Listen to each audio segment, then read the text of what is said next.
Hi, everyone. Welcome back to Listen and Learn English.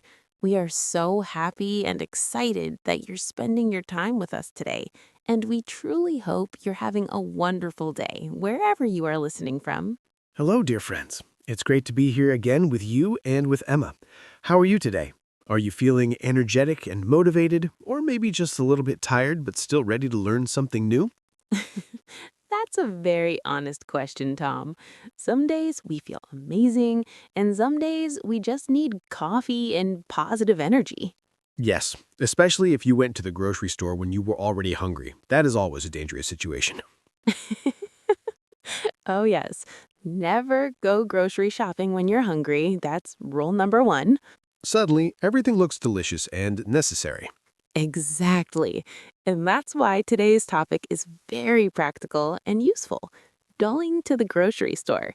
We're going to learn how to talk about shopping naturally in English, what vocabulary to use, and how to describe your experience clearly and confidently. Because grocery shopping is something we all do, and it's a perfect real-life situation to practice English. Before we continue, please take one small second to like this video. It really helps our channel grow and reach more English learners around the world. And if you're new here, don't forget to subscribe and turn on notifications so you never miss our friendly conversations. Also, write in the comments, how often do you go grocery shopping? Once a week? Twice a week? Or every day because you always forget something? That sounds like me. I go to the store, forget one important thing, and then I have to go back again.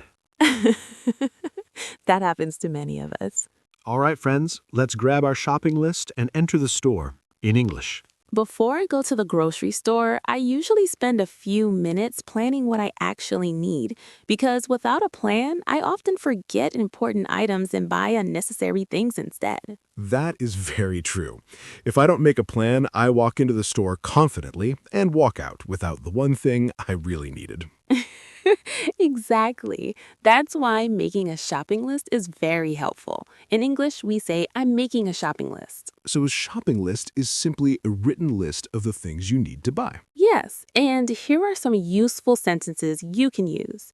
We need to buy groceries. I'm going to the grocery store. We're running out of milk. I need to pick up some bread. I like that phrase, running out of. What does it mean exactly? Running out of means you almost have nothing left. For example, we're running out of eggs. That means there are only one or two eggs left, or maybe none. So if I say, we're running out of rice, it means I should buy rice soon. Exactly. And another useful phrase is, I need to stock up on vegetables. What does stock up on mean? It means to buy a large amount of something so you have enough for several days or weeks. That sounds responsible. Yes, sometimes I try to be responsible. Sometimes. Another useful sentence. I'm checking what we have in the fridge. So before going shopping, you look inside your refrigerator and cupboards. Exactly. That way I don't buy something I already have. That's a smart strategy. Here's a longer, natural sentence you can practice. Before I go to the grocery store, I check the fridge, make a list of what we need, and plan my meals for the week. That sounds very organized and efficient. Yes, and planning helps you save money and time. So friends, try saying, before I go shopping, I usually blank. Describe your real habit in a full sentence. Real-life sentences help your English become natural and confident. After I arrive at the grocery store, the first thing I usually do is grab a shopping cart, especially if I plan to buy many items, because carrying everything in my hands would be very difficult. Yes, and sometimes I start with a basket because I think I'm only buying 2 or 3 things, and then 5 minutes later, the basket becomes too heavy. That happens to many people. So let's learn some useful vocabulary. A shopping cart is the large metal cart with wheels. A basket is smaller, and you carry it with your hands. So if you're buying a lot of groceries, you use a cart. If you're buying only a few items, you use a basket. Exactly. When you enter the store, you usually walk through the entrance, and then you see different aisles. What is an aisle? An aisle is a long passage between shelves where products are displayed. So if I say I'm in aisle 5, it means I'm standing between two rows of shelves. Yes, that's correct. You may also hear these words: produce section, which is fruits and vegetables; dairy section, which is milk, cheese, and yogurt; bakery section, which is bread and cakes; frozen foods section. I usually start in the produce section because I like choosing fresh fruits and vegetables first. That's a good strategy. And here's a useful sentence. I usually start in the produce section to pick up fresh fruits and vegetables. What does pick up mean here? Pick up means to buy something quickly and casually. So it doesn't mean physically lifting something, it means buying it. Exactly. Sometimes I also say, I'm looking for pasta. I can't find the rice. Where is the cereal aisle? Those are very practical sentences. Yes, and here is a longer natural example. When I enter the store, I grab a cart, check my list, and start walking through the aisles to find the items I need. That sounds like real-life English. That's the goal. Natural English you can actually use. Practice speaking in full sentences, even if you are alone. That builds confidence.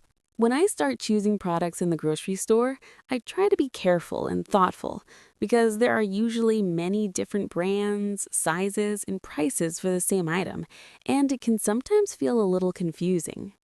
Yes, especially when there are 5 different types of pasta and they all look almost the same. Exactly. That's why I always check the price before putting something in my cart. So, how do you ask about the price in English? You can say, how much does this cost? Or simply, how much is this? That sounds very simple and useful. Yes, and you might also hear people say, this is on sale.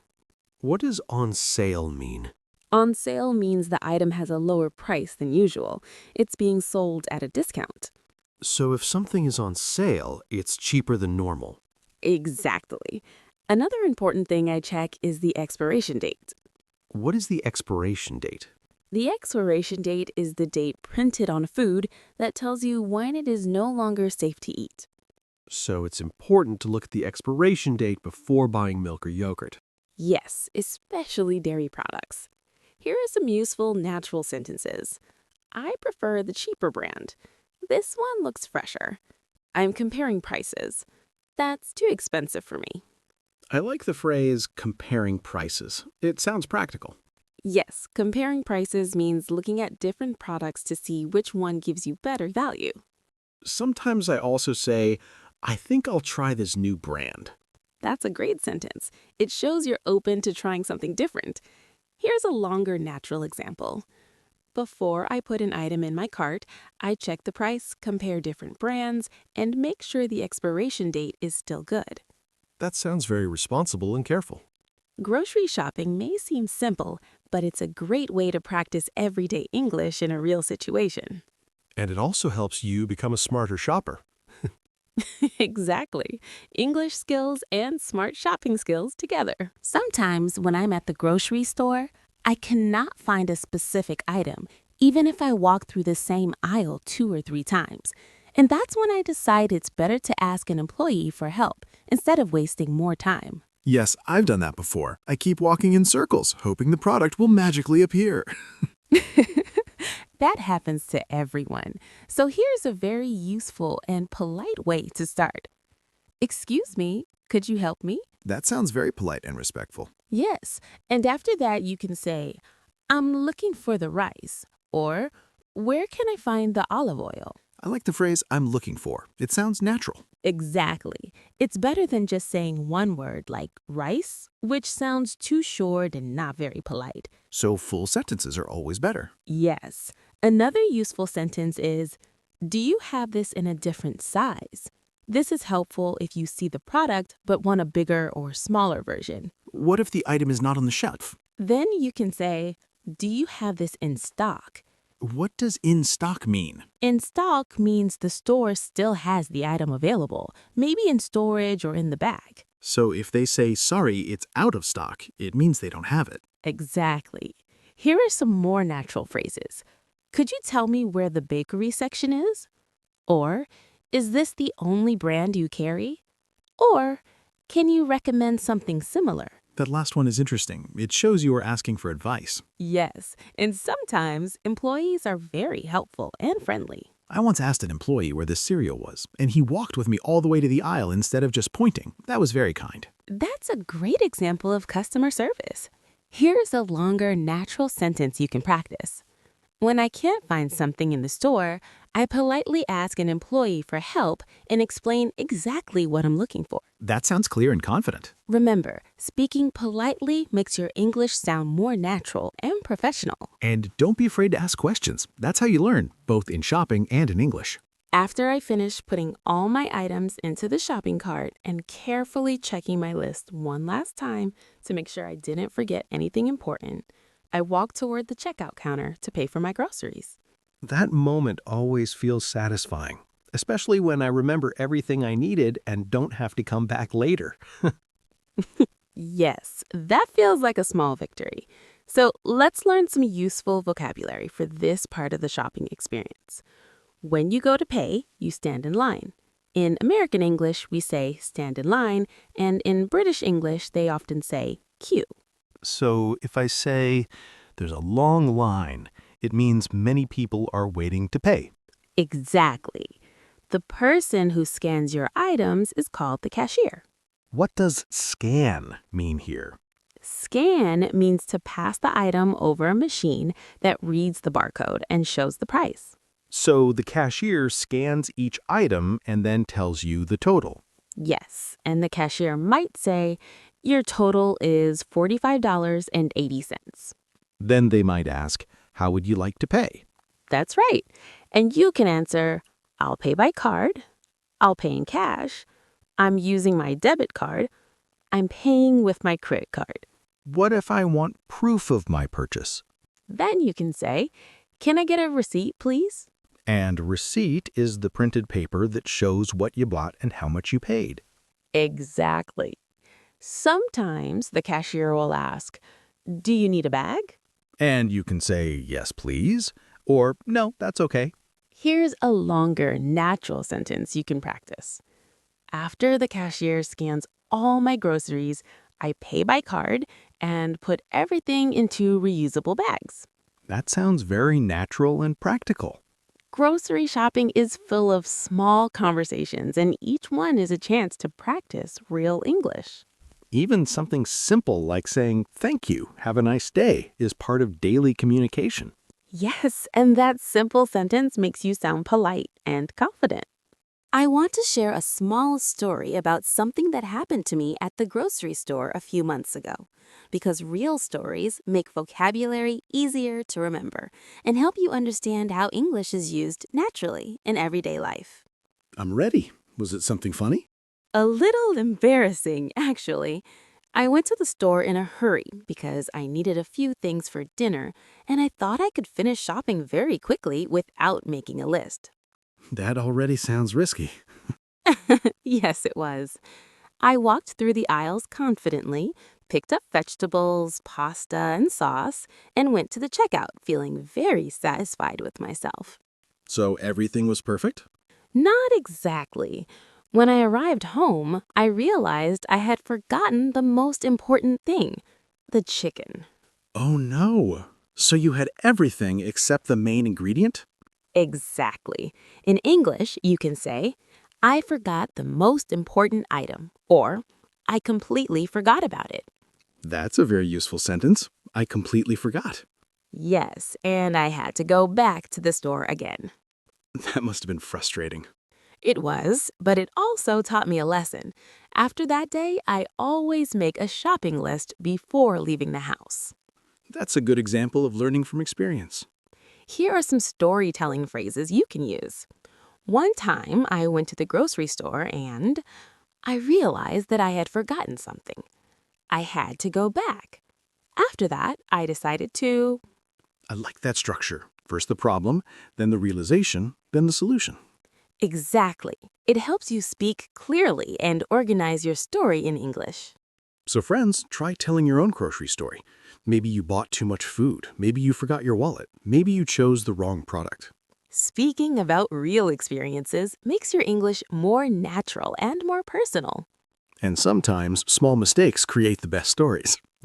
Very true. So today we talked about something very practical and useful, going to the grocery store. And we learned how many small English conversations can happen during one simple shopping trip. Yes, and we practiced important vocabulary like shopping cart, aisle, expiration date, receipt, and checkout counter. We also learned useful real-life phrases such as, I'm looking for, how much does this cost? Do you have this in stock? And I'll pay by card. And we talked about how to describe experiences like forgetting something important or having to go back to the store. Exactly. Grocery shopping may seem simple, but it's full of opportunities to practice natural English. Let's review with one full sentence. Before I go to the grocery store, I make a shopping list, compare prices, and politely ask for help if I can't find something. That's a great example of a complete, confident sentence. Now we have a question for you. Yes. How often do you go to the grocery store? And what do you usually buy first? Do you start with fruits and vegetables, or do you go directly to snacks? Do you start with fruits and vegetables, or do you go directly to snacks? Be honest in the comments. We love reading your answers. If today's conversation helped you, please like this video. It really supports our channel and helps more learners practice real-life English. And don't forget to subscribe to Listen and Learn English so you never miss our next practical conversation. Remember, English is not only in textbooks, it's in everyday life. Practice small conversations, use full sentences, and speak with confidence. Thank you so much for learning with us. See you in the next episode. Bye, everyone. Bye, bye.